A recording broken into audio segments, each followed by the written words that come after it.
Good evening, everybody. From Florida, it is 7 o'clock p.m. Eastern Time. It is partly cloudy and 48 degrees. I'm going to play a short documentary on the Apollo 1 fire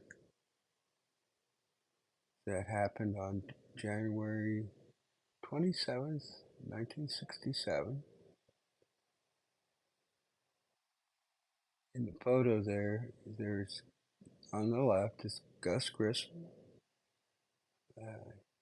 He was one of the original Mercury 7 and flew the Liberty Bell Mercury spacecraft. In the center is Ed White. He flew on Gemini 4,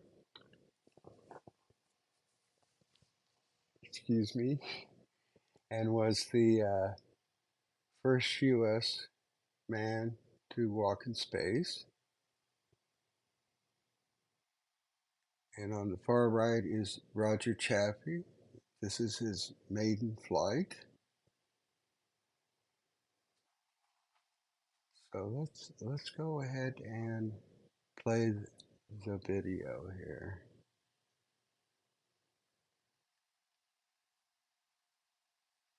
Let's see right here. Here we go. Apollo 1 disturbing voice recordings are that of 3 American astronauts who lost their lives before their mission to the moon after a fire erupted inside the spacecraft during test sessions. Apollo 1 planned mission to the moon took a terrible twist of fate on January 26, 1967, a day to forget in America's space history. The tragedy occurred at the launch pad situated at the Cape Kennedy Space Center at Cape Canaveral, Florida. On the eve of the day, they were expected to go on a mission to the moon during practice sessions and test of the spacecraft. It was speculated an open wire ignited after one of the astronauts had adjusted his seat, causing fire to set off inside the command capsule. Here is a disturbing voice recording of the event. How are we going to get to the moon if we can't talk between 2 or 3 buildings?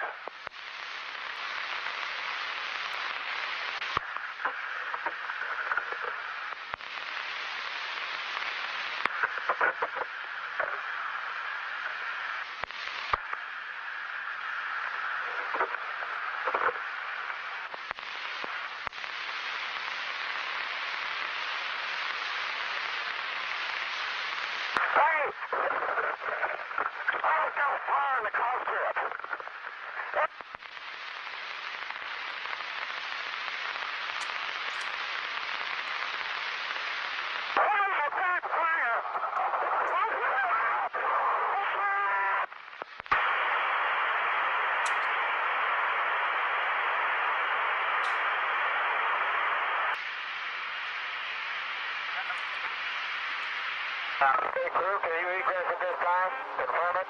Bad leader, get in there and help him. Bad leader, CFCC.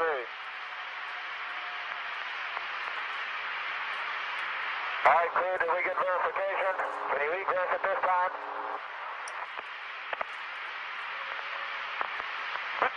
Tell him, were you able to hear him? Stop. Get him RF.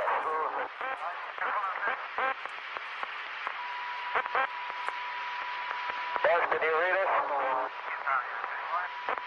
Bad leader?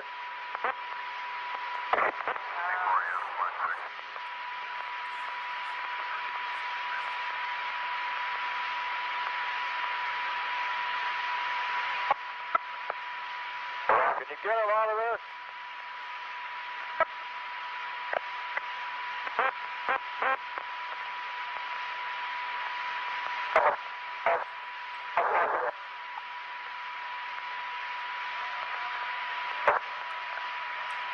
The wire got sparked and there was an instant fire in the pure oxygen environment of the spaceship, burning hotter than 1,000 degrees.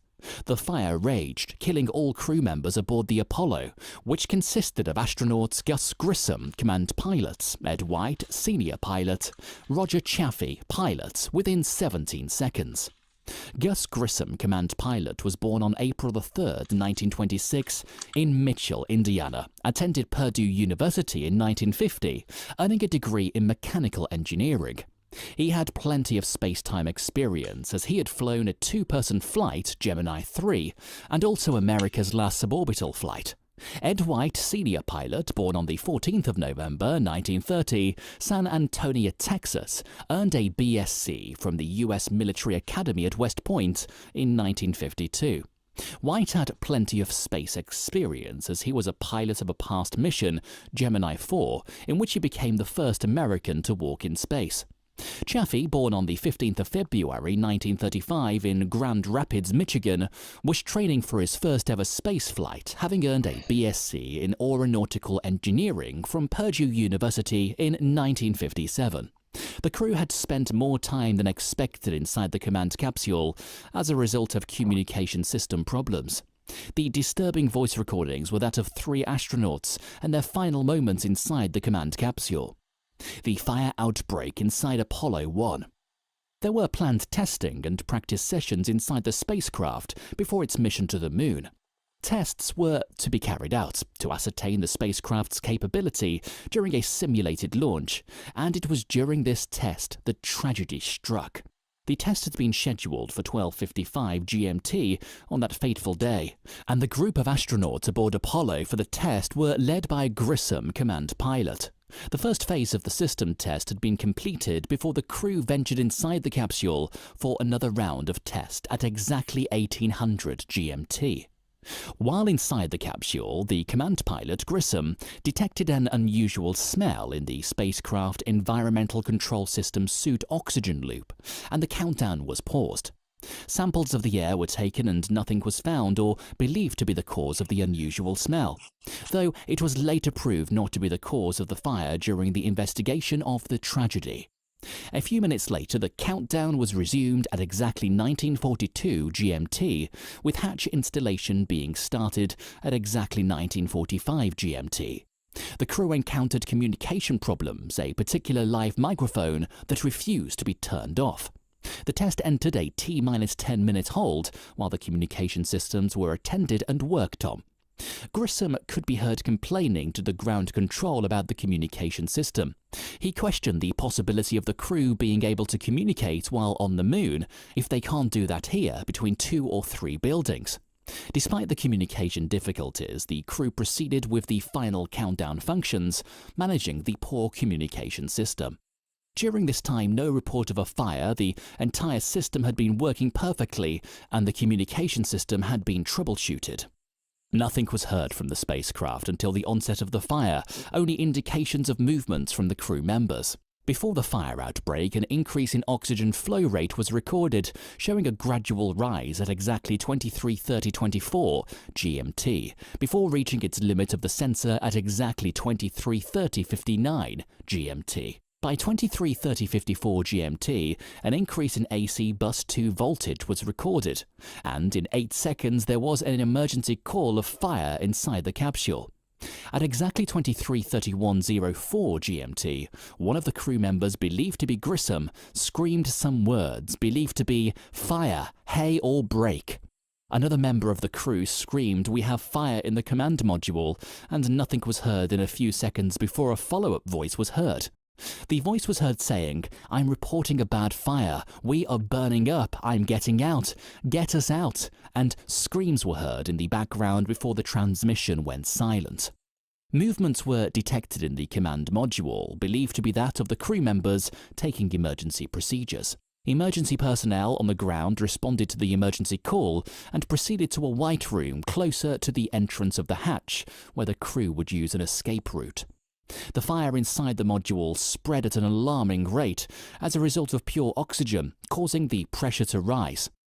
The pressure rising caused the rupture of the command module at exactly 23:31:19, causing the termination of communications 3 seconds later. Excessive flames, smoke, and gases flowing out of the ruptured command module stopped the emergency personnel to have access and rescue the men inside spacecraft. The emergency crew had fears and was scared of their safety because of the level of fire that was spreading at an alarming rate. Fire extinguishers were later used by the rescue group to quench the inferno and try to save the astronauts. Finally, it took the rescue crew 5 minutes before succeeding in opening the 3 hatch layers, even though the smoke and flames never permitted them to breathe clean air inside.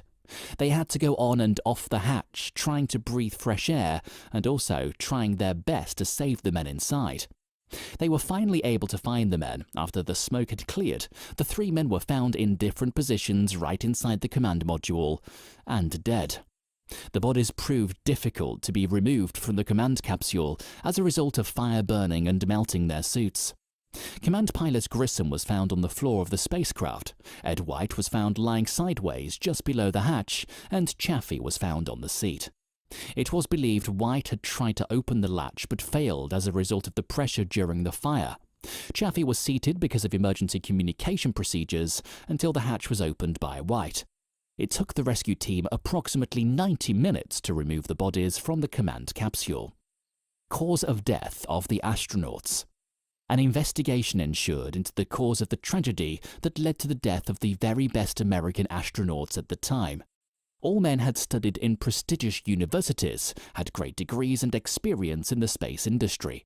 All men were in their 30s at the time of the tragedy, except the command pilot who turned 40 on the day of the tragedy. All men had a great future ahead of them until the unfortunate events of that fateful day. It was discovered the cause of the deaths were severe third-degree burns, which the 3 men suffered at varying degrees. The autopsy results also confirmed the men died from cardiac arrest as a result of excess carbon monoxide inside the command capsule. The men were also believed to have died from asphyxia due to excess flames and toxic gases inhaled during the fire. Cause of the fire inside the command capsule. It's suspected that the fire started just below the level of the couch of the command pilot, Grissom, after he had tried adjusting his seat. The investigation board responsible on finding out the cause of the inferno wasn't able to determine the real causes of the fire that led to the Apollo 1 disaster. Many conditions were believed to have caused it, though. Some of these conditions included vulnerable wiring carrying spacecraft power, inadequate provision for medical assistance or rescue, sealed cabin pressurized with a pure oxygen atmosphere, extensive distribution of combustible materials in the cabin, inadequate provisions for the crew to escape in case of such tragedy, cabin sealed with a hatch cover not easily removed at high pressure. It was discovered that the real cause of the fire was the lack of precautionary measures and safety measures not provided for the astronauts. There were plenty of problems with the design of Apollo 1, making the tragedy inevitable. The Apollo 1 disaster was one of the worst American space disasters, almost ending the spaceflight program. The incident made NASA take safety measures, new designs, modifications, better materials for the building of spacecrafts were provided. Materials like stainless steel, which was used on the Apollo spacecraft, had been changed to aluminium. Combustible materials were replaced with less inflammable materials. Wires were then coated to be flame-proof, fire extinguishers were added, and fire-isolating panels were also added to the cabin. The tragedy of Apollo 1 helped the United States to become successful on their first ever mission to the Moon and subsequent other space expeditions.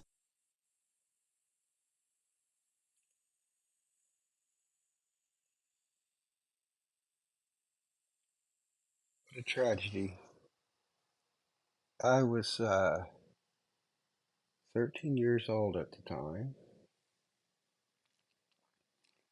We lived not too far from the Cape, and I remember sitting on the living room floor, or actually laying down on the living room floor, and watching Walter Cronkite deliver the news, and all of a sudden, during the news, there was a special report, and it was about, I would say,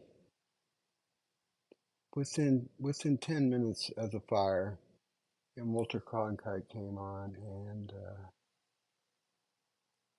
he was very grieved, and he announced that these 3 astronauts had perished. After that, I got up and I walked out and looked towards the Cape, and it was a very memorable time for me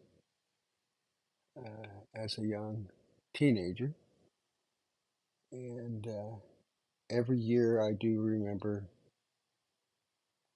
at 6:31 Eastern Time when the fire began.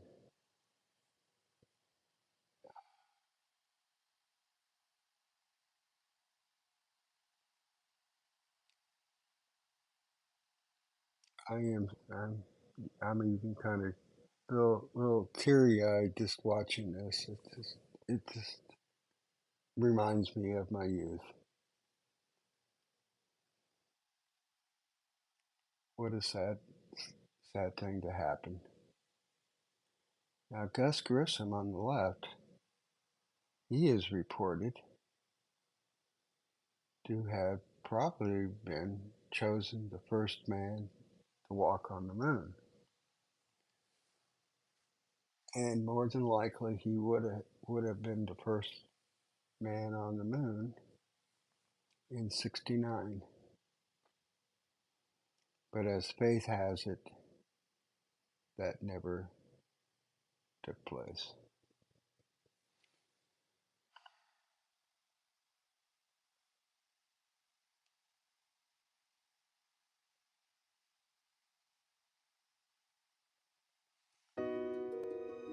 I'm going to conclude this live stream. I will play it again on the 27th and